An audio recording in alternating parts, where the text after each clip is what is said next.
যদি কাগজ কলমে যদি পরীক্ষা নেওয়া হয় তাহলে না আমি পড়বো। যদি কাগজ কলমে পরীক্ষা না নেয় তো আমি কেন পড়বো? রাষ্ট্র কেউ সামাল দিবে না, সবাই এখন মানে বাবুর্চি হয়ে যাবে। বিদেশ থেকে মানুষ এসেছে আদালতে কাজ করবে, আর আমরা বাঙালি তাদেরকে গিয়ে খাবার পৌঁছে দিব। কোচিং করব, প্রাইভেট করব, বাস টাকা পাবে, বাস আমাদের পাস ত্রিভুজ দিয়ে দিবে। কিন্তু এটা আমাদের শিখার কি হচ্ছে? আমাদের তো এখানে শিখার কিছুই হচ্ছে না। যদি কারিকুলামটা যদি 9, 10 যদি এখন চেঞ্জ করে দেয় তা আমি এখন মানে কি বুঝবো? আমার তো এখন 9, 10-এও গিয়েও তো আমাকে এখন কাগজ কলম দেখাবে, কাগজ কলম কাটাবে, আঁকাবে। আমাদের শিক্ষামন্ত্রী বলেছেন যে এটা গাইড ব্যবসায়ীদেরকে আমরা বন্ধ করে দেব, কিন্তু এই কাজে তো উল্টা প্রাইভেট কোচিং সেন্টার এগুলো আমরা বন্ধ করার কার্যক্রম করছি। তো এই কাজটা যদি করে তাহলে তো মূল্যায়ন মানে শিক্ষকদের হাতে যে মূল্যায়নটা দেওয়া হয়েছে, যে শিক্ষকরা নিজ থেকে নাম্বার দিবে, তো এটার ফলে তো একটা ছাত্র, একজন অভিভাবককে অবশ্যই নিজের শিক্ষকের কাছে কোচিং করাতে হবে, তা না হলে কিন্তু শিক্ষক নাম্বার দেবে না। যদি সে শিক্ষকটা ভালো হয়ে থাকে তাহলে তো অবশ্যই দিবে।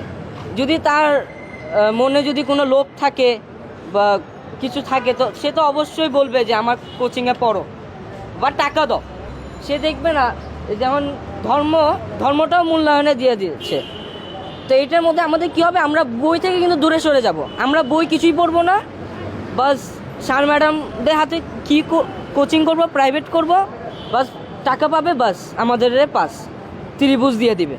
কিন্তু এটা আমাদের শিখার কি হচ্ছে? আমাদের তো এখানে শিখার কিছুই হচ্ছে না, আমাদের এখানে কোনো লাভ হচ্ছে না। এই যে এখন যদি ধর্ম শিক্ষকদের হাতে যদি দিয়ে দেয় তাহলে আমরা মানে ইসলামের ব্যাপারে কোনো কিছুই জানতে পারবো না।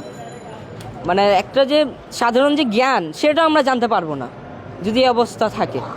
এইটা যেমন বোর্ড পরীক্ষা হতো সেটাও সরিয়ে দিল, পিএসসির মানে 5-এ যে বোর্ড পরীক্ষা হতো সেটাও সরিয়ে দিল। মানে বাচ্চাদেরকে মানে পুরো ফ্রি করে দেওয়া হচ্ছে, যে বাচ্চাদের একটা টেনশন যে আমাকে বোর্ড পরীক্ষায় পাস হতে হবে, পড়তে হবে, মানে সেই টেনশনটা এখন আর নাই। কারণ যেহেতু এখন শিক্ষকের হাতে সব কিছু, তো সেহেতু আর কি টেনশন নেওয়ার তো আর কিছু নাই। শিক্ষককে দেবো, শিক্ষক দেবে, এই কাজটাই। একটা তো বাড়বেও না কমবেও না, মানে মেন কথা হলো গিয়ে যে বই দিয়ে শিশুরা সরে যাবে, আমরা সরে যাব। হ্যাঁ, কারণ আমাদের তো বই পড়া দরকারই হবে না। যখন সব কিছু মূল্যায়ন যখন শিক্ষক করবে তো শিক্ষক তো বুঝবে, তো পরীক্ষায় তো নেওয়া হবে না। যদি কাগজ কলমে যদি পরীক্ষা নেওয়া হয় তাহলে না আমি পড়বো। যদি কাগজ কলমে পরীক্ষা না নেয় তো আমি কেন পড়বো? হ্যাঁ, সেটা যদি আমি নিজ থেকেও পড়ি তো মানে ফালতু কেন পড়বো? আমি পরীক্ষাটা হবে তাহলে না আমি পড়বো, তাহলে আমি কিছু বুঝবো।